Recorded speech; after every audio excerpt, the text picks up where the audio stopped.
고린도후서 10장 7절에서 11절입니다.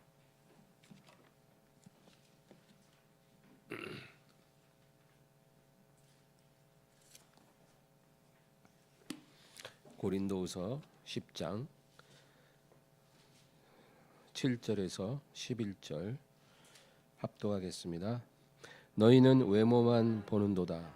만일 사람이 자기가 그리스도에게 속한 줄을 믿을진대 자기가 그리스도에게 속한 것 같이 우리도 그러한 줄을 자기 속으로 다시 생각할 것이라. 주께서 주신 권세는 너희를 무너뜨리려고 하신 것이 아니요 세우려고 하신 것이니 내가 이에 대하여 지나치게 자랑하여도 부끄럽지 아니하리라. 이는 내가 편지들로 너희를 놀라게 하려는 것 같이 생각하지 않게 하려 함이라. 그들의 말이 그의 편지들은 무게가 있고 힘이 있으나 그가 몸으로 대할 때는 약하고 그 말도 시원하지 않다니 이런 사람은 우리가 떠나 있을 때 편지들로 말하는 것과 같게 있을 때 행하는 일이 같은 것임을 알지라.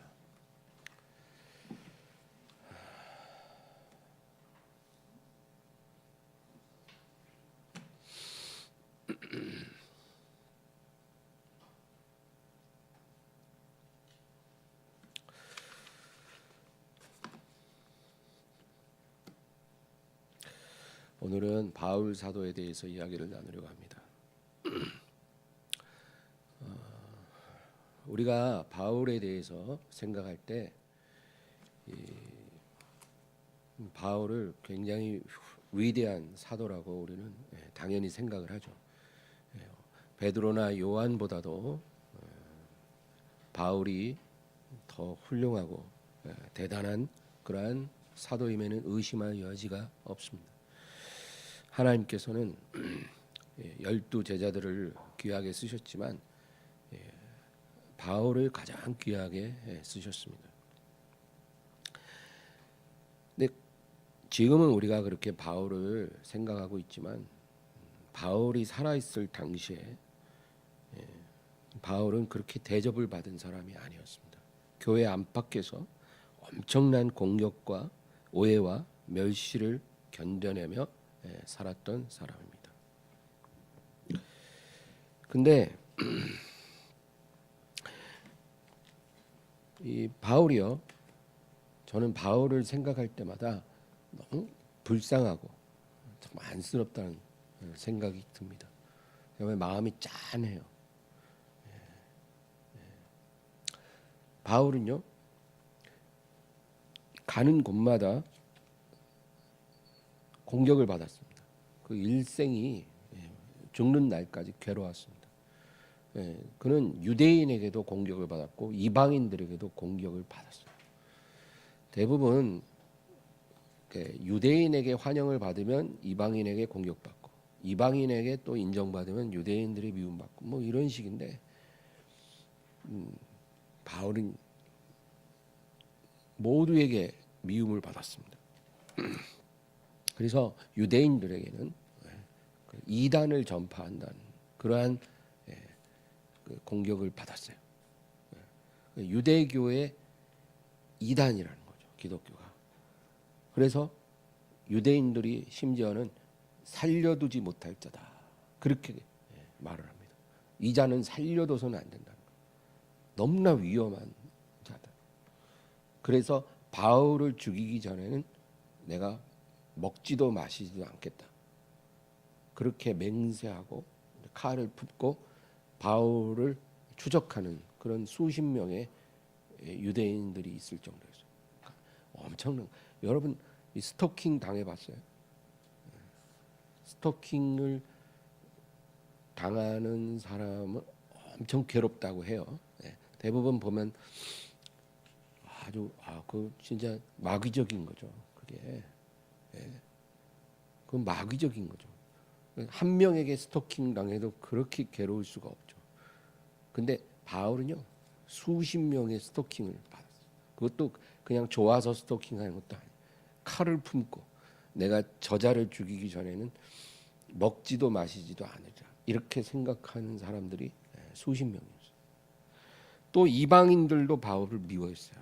왜냐하면 바울이 가는 곳마다 그 도시의 교회를 세우면서 우상 숭배는 헛된 것이다 그렇게 말을 하니까 어느 도시나 다 우상의 신전이 있고 또 그 우상을 만들어서 팔아먹는 사람들이 있는데 그 사람들이 바울을 가만히 두질 않는 거예요. 죽여 없애야 된다. 우리의 장사가 심각하게 그 피해를 보고 있다는 거예요. 저 사람 때문에. 그리고 바울은 수없이 옥에 갇히고 또 매맞고 또 재판받고 헐벗고 목마르고 굶주리고 배에서 2번 파선하고 추위와 더위를 견디고 그리고 자비량으로 선교했어요. 왜 자비량으로 선교했냐면 바울이 소원을 받아서 선교를 다니면 또 뭐라 그러냐면 이제 사람들을 이렇게 꼬셔가지고 돈을 갈취한다는 거죠. 그런 말을 하는 거예요. 그러니까 아예 그런 말이 나오면 교회 선교에 걸림돌이 되니까 그냥 자비량으로 일하면서 벌어서 선교를 다니는 거예요. 그가 2번 로마에 압송됐는데 첫 번째 압송됐을 때는 그나마 좀 이렇게 가택 연금식으로 해가지고 손님들도 맞이하고 여러 가지 자유가 보장이 좀 됐지만 2번째 로마에 압송돼서는 이제 완전히 힘든 상황에서 그는 이제 순교하게 된 거죠. 그런데 그러한 고통만 있는 게 아니라 또 한 가지가 더 있었어요. 바울은 자기가 세운 교회 교인들로부터도 인정을 못 받았어요. 남자들이 밖에 나가서 인정 못 받고 막 여러 가지 어려움 당할 수 있죠. 그래도 집에 오면 그 집에 처자식들은 그 남편 아버지를 좀 대우해주고 그래야 되잖아요. 그래야 밖에서의 그 서름이 좀 녹아질 거 아니에요. 근데 밖에서 그렇게 서름 받고 멸시받고 이래 가지고 왔는데 집에 오면 따뜻한 밥 한 번 차려주지도 않고 애들도 아버지 보면 인사도 안 하고 방에 들어가 버리고 이런 식이면 그 사람은 정말 괴로운 사람이죠. 불행한 사람이죠. 바울이 바로 그렇게 됐던 사람이에요.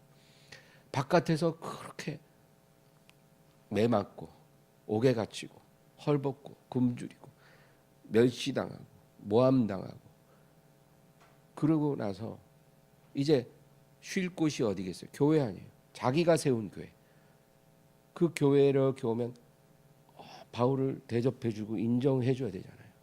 그게 아닌 거예요. 바울이 처음에 교회를 개척해서 한 10몇 명 이렇게 만들어 놓고 이제 떠난단 말이에요. 그러면 이제 그 교회가 이제 자생적으로 전도를 해갖고 이제 30명, 50명, 100명 이렇게 잘하잖아요.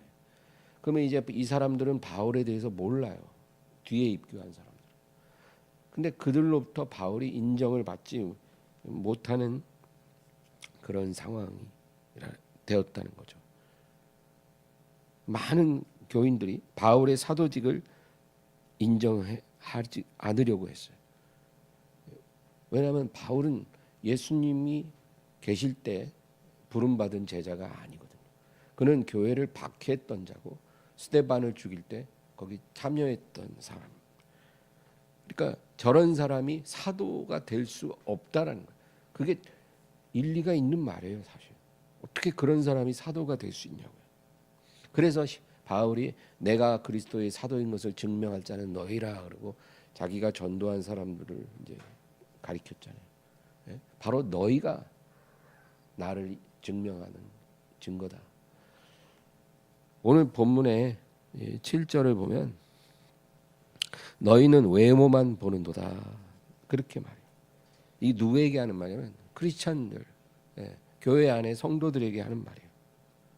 이 고린도 교회를 세운 사람이 바로 바울이에요. 근데 그가 교회를 세우고 떠난 후에 입교한 그 성도들은 바울을 직접 본 적이 없어요. 그들은 바울의 편지만 돌려서 읽으면서 은혜 받고 그리고 믿음을 세웠던 사람들이에요. 그들은 편지를 통해 바울을 알고 이 바울 사도라는 사람은 정말 훌륭한 하나님의 종이구나. 그렇게 이제 존경심을 갖고 있었죠. 근데 막상 바울이 그 고린도 교회를 방문해서 바울을 직접 보고 나면 마음이 변하는 거예요. 편지로만 읽을 때는 이렇게 훌륭한 분이 계시구나. 근데 막상 보면 그 동경심이 사라지는 거예요. 네.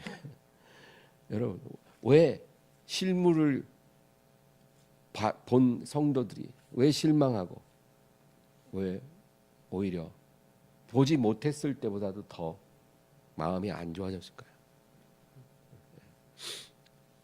그런 일들이 있어요, 여러분. 그래서 목사도 너무 가까이 보면 안 된다잖아요. 멀리서 봐야 돼요. 멀리서 유튜브 설교만 듣고 책만 읽고 막 이런 식으로 접하면 야, 이분 너무 훌륭한 분 같다. 근데 이제 그분하고 이제 어디 성지순례 한번 갔다 오거나 이제 이러면은 안 보는 게 좋을 뻔했어. 이제 이럴 수도 있다는 거예요. 그래서 사모님들이 그러잖아요. 아이고 살아보지 않으면 모른다고. 근데 뭐 비슷한 거예요. 어떻게 보면 바울을 실물로 딱 보고 실망을 한 이유가 몇 가지가 있어요. 첫째는 외모에 실망을 했어요. 왜냐하면 바울은 대머리에 키가 작았어요. 그리고 다리가 굽었다 그래요. 그러니까 딱 편지만 보면 이렇게 뭔가 상상되는 비주얼이 있잖아요. 예. 풍채도 좀 있고 점잖고 뭔가 그런 그 상상을 이제 했는데 막상 딱 보니까 너무 그 갭이 큰 거예요. 자기가 생각했던 거. 두 번째는 그 육체에 있는 가시 때문이에요. 그 가시가 작은 가시가 아니었다는 거예요. 그들을 시험에 들게 할 만한 가시라는 거예요. 바울의 표현대로 너희를 시험할 만한 것이 내 육체에 있으므로. 그러니까 여러분 이런 가시가 있으면 사역자들은 아주 치명적입니다. 그게 어떤 육체의 질병일 수도 있고 아니면 어떤 과거의 어떤 그 어떤 치명적인 어떤 결함 뭐 여러 가지가 될 수 있어요. 성도들을 시험에 들게 할 만한 어떤 그런 딜레마 이런 것일 수도 있죠. 사람들은 항상 자기 기준에서 남을 판단합니다. 자기 눈으로 보니까 다 말이 많은 거예요. 나중에 이제 그것이 잘못됐다는 걸 깨달을 수는 있지만 일단 지금은 내 기준으로 저 사람을 판단하니까 바울을 그렇게 판단할 수밖에 없다는 거죠. 또한 바울은 그의 설교가 편지만큼 힘이 없었다는 거예요. 편지만 읽으면 굉장히 은혜로운데 막상 실물 앞에서 설교를 들으면 뭔가가 은혜가 안 돼요. 그 제가 가만히 생각해봤어요. 말이 약하다 그러는 거거든요. 이게 뭘까? 일단 뭐 목소리 자체가 별로 이렇게 좋은 음성이 아니었을 것 같아요. 그러니까 과일 장수들 그런 목소리로 막 재지는 목소리 막 그런 목소리일 수도 있죠. 또 말하는 게 논리가 하나도 안 맞는 그런 말일 수도 있어요. 앞으로 갔다 뒤로 갔다 아까 한 말 또 하고 막 뒤죽박죽으로 말하는 그런 사람들도 있잖아요. 바울이 그런 사람일 수도 있죠. 그래서 바울이 오늘 이렇게 설교를 하는 말씀을 하는데 7절 우리 한번 읽어볼까요? 너희는 외모만 보는도다. 만일 사람이 자기가 그리스도에게 속한 줄을 믿을진대 자기가 그리스도에게 속한 것 같이 우리도 그러한 줄을 자기 속으로 다시 생각할 것이라. 이게 무슨 말이냐면요. 지금 이제 고린도 교인들이 바울을 실물로 보고 굉장히 무시를 하고 있다는 거죠. 그래서 외모만 보고 있다는 거예요. 그리고 이제 이렇게 둘러서 말을 하는 건데 너희가 그리스도에게 속했다면 너희가 지금 무시하고 외모만 보고 무시하는 나도 그리스도에게 속했다는 것을 너희가 생각해라 그 말이에요. 너희가 무시하는 나도 너희처럼 예수님께 속한 사람이야. 그러니까 참 안타깝죠. 자기가 세운 교인들에게 무시당하고 있는 거예요. 그다음 이제 8절 또 읽어볼까요? 주께서 주신 권세는 너희를 무너뜨리려고 하신 것이 아니요 세우려고 하신 것이니 내가 이에 대하여 지나치게 자랑하여도 부끄럽지 아니하리라. 그러니까 지금 내가 너희 앞에서 이렇게 권세를 갖고 말씀을 전하고 또 사역을 하는 것은 주님이 주신 거라는 거예요. 주님이 주신 권세로 내가 너희 앞에서 지금 사역을 하고 있다는 것을 잊지 말라는 거예요. 예. 지금 왜 이런 말을 하겠어요? 고린도 교인들이 바울의 외모만 보고 바울을 무시하고 있거든요. 사도인데 무시하고 있어요. 그러니까 내가 지금 너희 앞에서 설교하고 너희는 내 목소리가 과일 장수 같고 내가 머리가 벗겨졌고 목소리는 째지고 그리고 말이 두서가 없고 그래서 너희들 뒤에서 수근수근하면서 너희들이 편지는 괜찮았는데 실물 보니까 실망이야 실망 뭐 이렇게 말을 하는데 지금 내가 이렇게 사역하는 거는 주께서 주신 권세로 하고 있다는 것을 너희가 알아야 한다. 참, 사도가 이런 식으로 말을 한다는 것 자체가 참 슬픈 일이죠.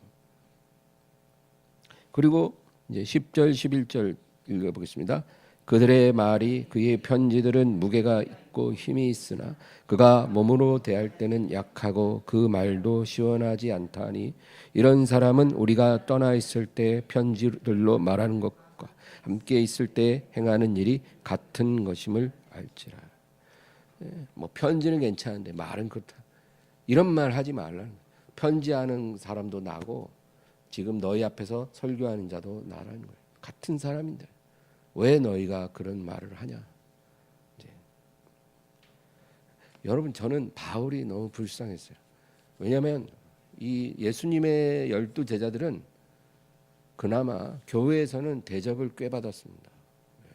밖에서는 뭐 여러 가지 박해를 받았을지라도 교회 안에 들어오면 12 제자들은 대접을 잘 받았어요. 심지어 고넬료의 가정에 초대받아 갔을 때는 그 고넬료가 베드로 앞에서 엎드려 절을 하니까 베드로가 뭐라 그래? 일어나라. 나도 사람이라. 이렇게 말할 정도예요. 교회에서 그 12 사도들을 굉장히 존경했어요.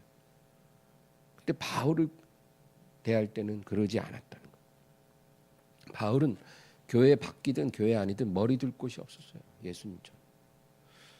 오히려 예수님보다 더 힘들었어요. 예수님은 그 나타내는 기적이 너무 강력하니까 제사장이나 바리새인들조차도 함부로 할 수가 없었어요. 그 권능이 너무 강하게 나타나니까 누구도 함부로 할 수 없어요. 산헤드린 공회원인 니고데모나 뭐 아리마대 요셉 같은 사람도 예수님을 존중하고 존경했어요. 근데 바울은 그 정도는 아니었죠. 그냥 복음을 전하는 사도예요. 하나님의 역사도 나타나지만 복음 전하는 게 제일 중요한 일이었어요. 근데 밖에서도 박해받고 안에서도 멸시받고 그렇게 됐다는 겁니다. 그는 자비량으로 복음을 전했어요. 그래서 바울이 두 번째로 로마에 압송돼서 감옥에 있을 때 그 디모데후서에 보면 디모데에게 편지를 보냅니다. 네가 나에게 면회 올 때 내가 드로아 가보의 집에 두고 온 겉옷 좀 갖고 와라. 그러니까 감옥에서 주는 그 옷이 너무 부실한 거예요. 겨울을 나기에는 너무 추운 거예요. 바울은 이미 늙었거든. 나이가 50이 넘으니까 해마다 다른 해마다 진짜 매년 겨울마다 작년 겨울보다 더 춥고 올해 겨울. 근데 추운 게 싫다라는 생각이 들어요. 제가 원래 겨울을 제일 좋아했거든요. 1월생이라 보니까 겨울을 좋아해요. 추운 게 좋아요. 전 더운 것보다. 근데 지금은 생각이 바뀌었어요. 지금은 추운 게 싫어요. 원래 안 그랬는데 한 2, 3년 전부터 계속 그래요. 겨울 나는 게 쉽지가 않더라고요. 제가 지금 여기 계신 할머니들 앞에서 할 말은 아니지만 바울은요 이제 늙었거든요. 노년이거든요.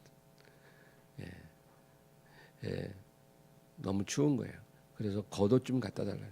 이게 뭘 말하냐면 로마에는 바울을 모실 만한, 바울을 이렇게 수발 들고 바울을 이렇게 보살펴 줄 만한 그러한 사람이 한 명도 없었다는 거예요. 로마에. 그러니까 춥다고 내가 저기 놓고 온 그 외투 그거 좀 네가 올 때 꼭 갖고 와. 그 위대한 사도가요. 그렇게 말을 해요. 그리고 나서 그 옷을 입었을지 안 입었을지 몰라요. 왜냐하면 그 감옥에서 나오지 못하고 바울은 순교했거든요. 그래서 바울은 이런 고난 속에 낙심하지 않고 그는 주님을 의지했어요. 그리고 뭐라고 고백하냐면 그리스도의 남은 고난을 내 육체에 채우노라. 자기 고난을 영광스럽게 여겼어요. 여러분 우리가 이 세상에서는 이런 믿음이 필요해요. 아유 하나님 집 좀 넓혀가게 해주세요. 이런 기도도 물론 할 수는 있어요. 사람이니까 그런 마음의 소원을 갖고 기도는 할 수 있겠죠. 하나님 차 좀 좋은 걸로 바꿀 수 있게 해주세요. 좀 수입이 좀 더 늘게 해주세요. 얼마든지 그렇게 기도는 할 수 있지만 그러나 우리가 성경을 읽는 이유는 우리가 이 세상에서 어떻게 살아야 되는지를 성경을 통해서 깨달아야 하는 거예요. 일부러 막 가난을 취하라 이 말이 아니에요. 내가 하나님을 섬길 때 내 삶에 어떠한 일이 생겨도 내가 낙심하거나 원망하지 않고 오히려 바울처럼 그리스도의 남은 고난을 내 몸에 채우노라. 우리가 이렇게 고백할 수 있는 그러한 사람이 되기를 기도해야죠. 그러한 믿음이 되기를 우리가 하나님께 간구해야 돼요. 그러면 하나님이 얼마나 우리를 갸륵하게 보겠어요. 그게 중요한 거예요. 하나님이 보실 때 정말 내가 너는 축복해 주고 싶다. 내가 너를 통해서 내 뜻을 다 이루고 싶다. 이런 마음이 들 정도의 그런 우리의 중심이 되어야 되지 않겠냐. 그겁니다. 바울의 편지를 쫙 읽어보면 바울은 성도들을 격려하고 칭찬하는 말도 많이 해요. 그러나 항상 바울의 편지를 쭉 보면 공통점이 뭐냐면 편지 초반에는 이렇게 격려의 말을 해요. 칭찬하는 말. 너희가 그리스도 안에서 시련을 잘 이기고 또 사도들이 전한 말씀을 따라 믿음을 지킨 것을 내가 아노라. 내가 너희를 위로하노라. 그리스도의 평안이 너희에게 있기를 원하노라.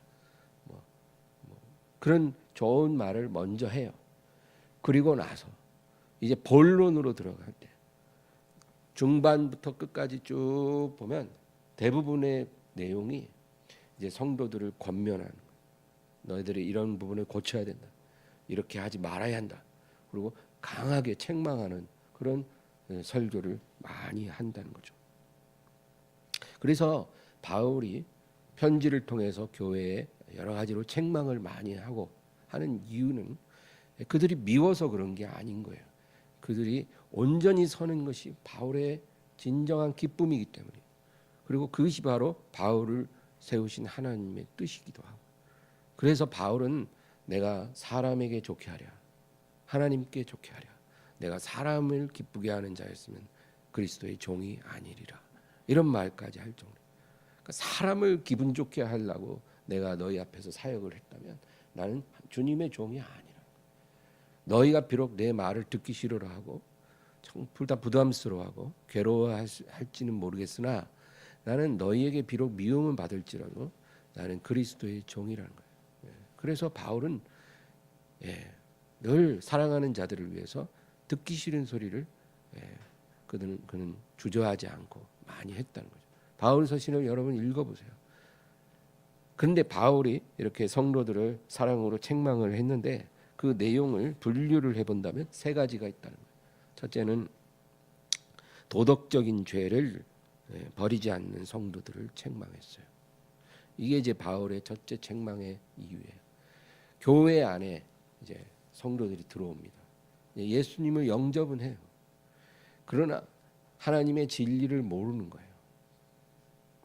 그러다 보니까 과거의 옛사람의 모든 습관들을 그대로 갖고 있는 거예요. 그게 뭐 그렇게 크게 잘못됐다는 생각도 안 해요. 그런 거를 고칠 마음도 없어요. 그래서 교회에 와서 예배도 드리고 그리스도의 성찬에 참여도 하고 또 성도들의 교제에도 참여하고 그렇게 하면서도 바깥에 나가서는 과거의 그런 삶의 습관들이 그대로 다 있는 거예요. 술을 즐기고 또 막 성적으로 문란한 삶을 살고 또 정직하지 않은 방법으로 돈을 벌고 막 사람들과 다투고 뭐 미워하고 분당하고 막 시기 질투하고 이런 모습들이 늘 그들에게 있다는 거예요. 그것이 잘못이라는 생각을 안 한다는 거예요. 그래서 이러한 도덕적인 죄들을 버리지 않는 것에 대해서 바울은 강하게 책망합니다.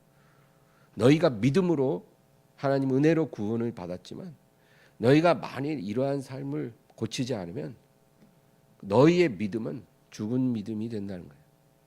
너희 믿음이 너희를 구원할 수 없을 거라는 거예요. 그렇게 강하게 책망을 했다. 두 번째는 다른 예수, 다른 복음을 따라가는 자들을 책망했어요. 근데 바울은 이런 다른 복음을 전하는 자들을 책망하지 않고 그런 복음을 받아들이는 자들을 책망했다는 거예요. 다른 예수, 다른 복음. 여러분 이런 게 있어요. 초대교회부터 지금까지 교회 안에는 늘 있었어요. 다른 예수, 다른 복음을 전하는 자들은 교회 안에 늘 들어와요.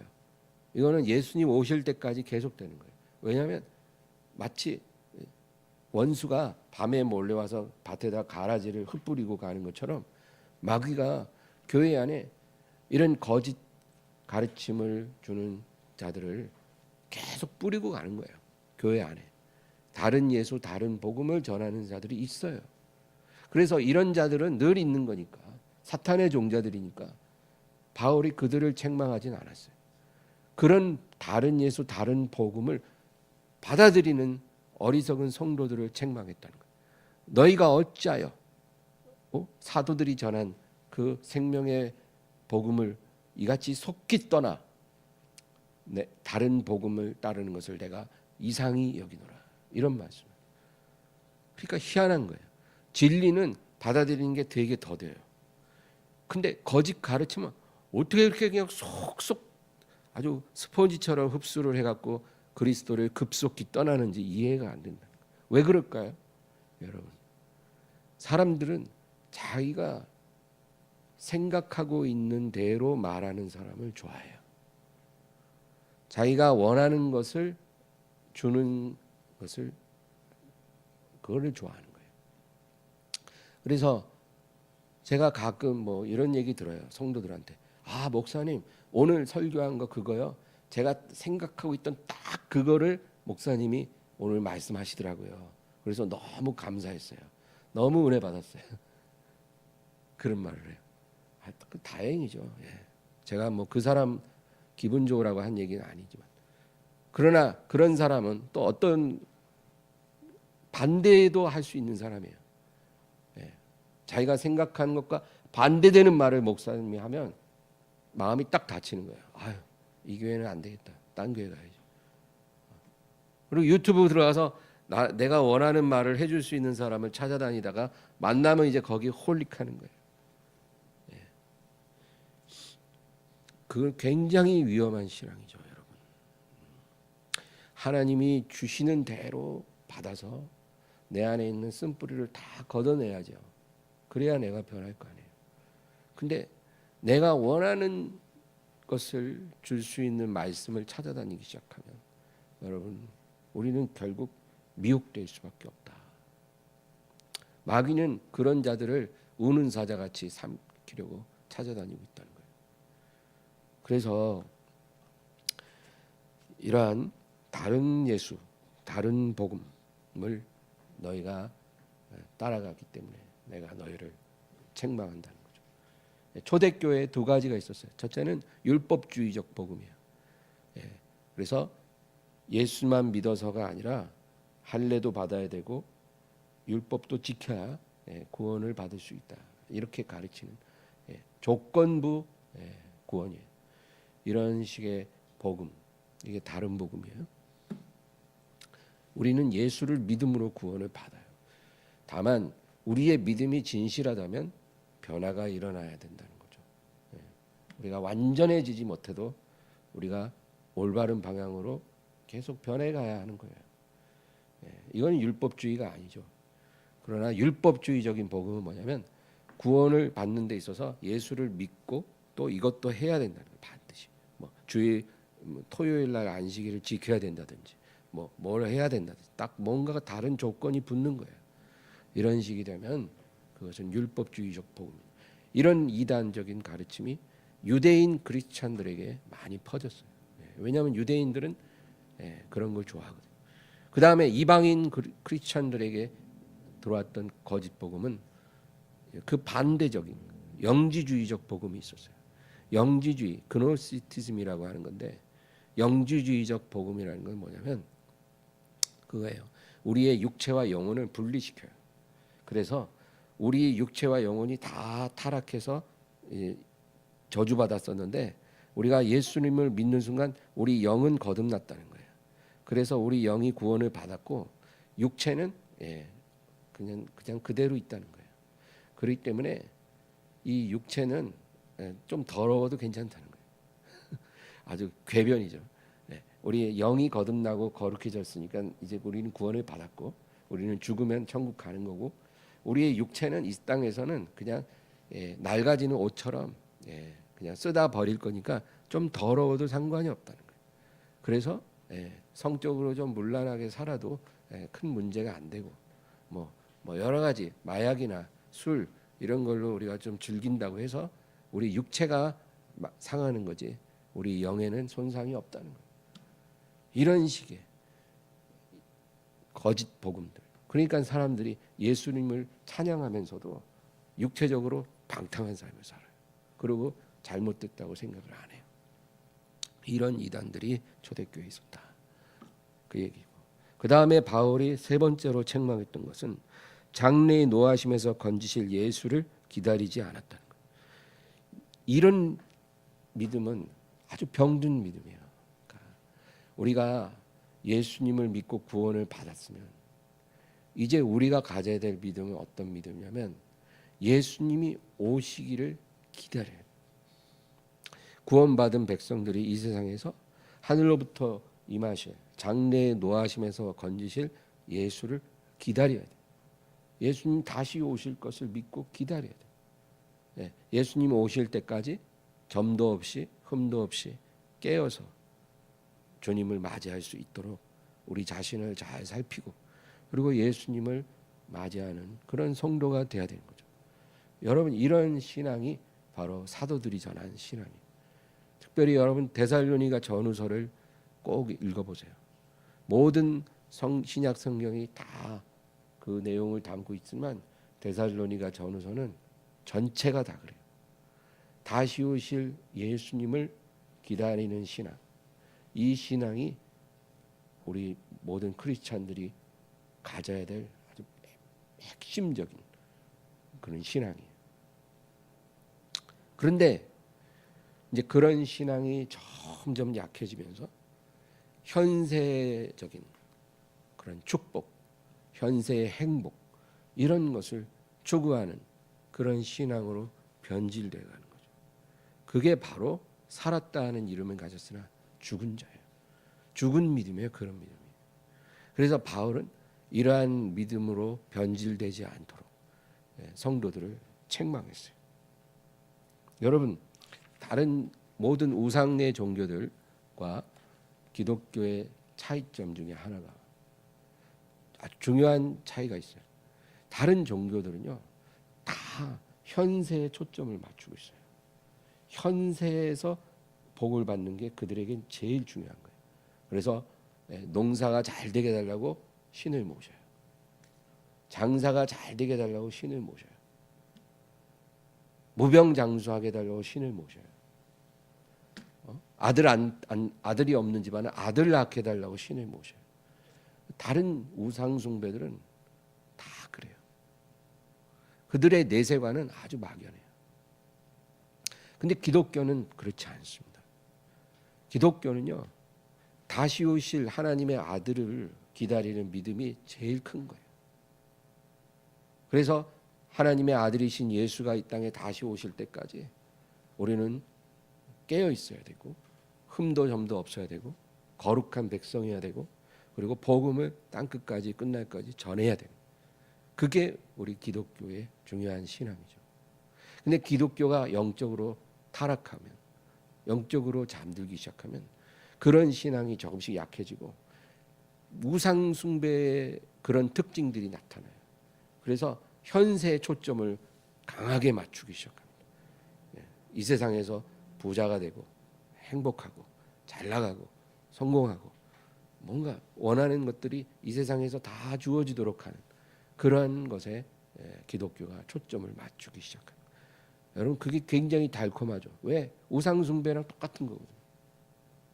기복신앙이라고 그래요. 그렇게 되면 이미 그 교회는 영적으로 잠들기 시작합니다. 그 사람이 얼마나 많이 모이고 그런 건 상관이 없어요. 여러분, 교회에만 사람이 많은 게 아니랍니다. 다른 종교 집회에 가보세요. 거기도 사람 바글바글해요, 여러분. 메카에 그 순례하는 사람들 보세요. 사람이 밟힐 지경이에요. 부처님 오신 날 절에 가보세요. 바글바글해요. 용하다는 점집 앞에 가보세요. 번호표 들고 줄 서 있어요. 다른 종교도요, 사람 많아요. 중요한 거는 사람이 많고 적고가 아니에요. 진리를 갖고 있느냐가 중요한 거예요. 우리 기독교가 이 진리를 잃어버리면 안 되거든요. 그래서 바울은 성경에서 이런 것들을 책망하고 있다. 여러분, 마지막으로 제가 연어 이야기만 하고 마칠게요. 연어라는 생선, 연어라는 이 물고기가 아주 특별합니다. 그렇죠? 왜 특별해요? 연어는 희한하게도 자기가 태어난 곳으로 돌아가서 거기서 죽어요. 다른 물고기들은 그렇지 않거든요. 근데 연어는 꼭 자기 죽을 때 되면 그 먼 바다에 있다가도 기가 막히게 돌아와서 자기가 나서 나온 그 강 상류로 다시 거슬러 올라가는데 그 강의 흐름을 따라서 이렇게 헤엄을 치면 물고기도 편해요. 근데 그 흐름을 거슬러서 역류해서 계속 올라가는 거예요. 몇백 킬로를. 그 물을 거슬러서 올라가는 것도 고기에게는 힘든 일이고, 그리고 이제 물이 점점 수심이 얕아질 거 아니에요. 상류로 가서. 근데 그 얕은 수심을 거슬러 올라가다 보니까 그 바위 같은데 그 1m씩 되는 연어가 막 비집고 막 올라가야 되니까 계속 몸에 상처를 나죠. 그래서 자기가 낳은 곳까지 와서 거기서 산란하고 거기서 죽어요. 근데 그렇게 해서 죽은 연어들 보면, 저도 캐나다에 있을 때 친구 목사님하고 연어 낚시를 가서 이렇게 보면, 그때도 하도 그 물은 수심이 얕은데 1m짜리 연어가 거기 와서 다 죽어요. 거기다 낚시를 던지니까 그냥 몸에 낚싯바늘이 꽂혀서 올라와요. 하도 고기가 많으니까. 그런데 그 연어들 보면 여러분, 성한 물고기가 하나도 없어요. 그 지느러미랑 비늘이 다 뜯겨갖고 바위에 뜯겨서 너덜너덜해요. 그런데도 자기 몸에 그렇게 상처가 나고 괴로운데도 상류를 계속 역류해서 거슬러 올라와서 그 태어난 곳에서 죽는 거예요. 이 연어처럼 우리도 우리의 본향을 향해 가는 믿음이 필요하다. 그 얘기예요. 우리가 처음에는 어디서 나서 어디로 흘러와서 지금 내가 왜 이렇게 살고 있는지 모르며 살죠. 그러나 이제 우리가 영적으로 눈이 열리고 진리를 알게 되면 우리가 가야 할 본향이 어딘지를 배우게 되는 거예요. 우리가 가야 될 본향은 하나님 품이잖아요. 그러면 이제 사람이 나이가 40되고 50되고 60되면 이제 본향 갈 날이 가까운 거를 알아야죠. 그럼 우리가 어디를 향해 가야겠냐고요. 우리가 나온 곳 하나님 품으로 우리도 가야 되는데 그 가는 길이 그렇게 쉬운 길이 아닌 거예요. 흐름 따라 세상의 흐름 따라 잘 갈 수 있으면 괜찮죠. 쉽죠. 그게 아니라 세상의 흐름을 거슬러서 올라가야 되는 거예요. 예? 물은 아래로 쫙 흘러가는데 나는 거슬러서 올라가는 거예요. 다른 사람들은 다 반대 방향으로 내려가는데 나 혼자 거슬러 올라가는 게 쉽겠냐고요. 근데 그렇게 해야 한다는 거예요. 크리스천들. 하나님께 우리가 돌아가기 위해서 세상을 거스를 수 있는 그런 믿음이 있어요. 100명, 1000명 다 반대로 흘러가도 나 혼자라도 좁은 문을 통해서 하나님께로 갈 수 있는 그런 믿음이 있어야 된다는 거예요. 그게 크리스찬이에요. 그냥 교회에 등록하고 왔다 갔다 하고 그리고 그냥 세상하고 이렇게 섞여갖고 대충 살고 그 크리스찬이 아니에요. 그건 진정한 크리스찬이 아니에요. 우리가 그렇게 살면 안 돼요. 세상을 거스를 수 있어야 돼요. 그래서 바울이 교회에 책망의 말을 많이 해요. 교인들은 자기를 무시해도 바울은 항상 그 교인들이 잘 되기를 원하고 책망하는 게 하는 거예요. 너희가 어찌하여 생명의 주님을 떠나 이같이 속히 변했느냐. 저와 여러분은 믿음으로 연어처럼 세상을 거슬러 우리의 본향을 향해 나아가게 되기를 주의 이름으로 축원합니다. 하나님 아버지 감사합니다. 오늘도 주님 앞에 나아가 기도할 수 있도록 도와주시옵소서. 축복하여 주시고 우리의 영의 눈과 귀가 열릴 수 있도록 도와주시옵소서. 예수님의 이름으로 기도합니다.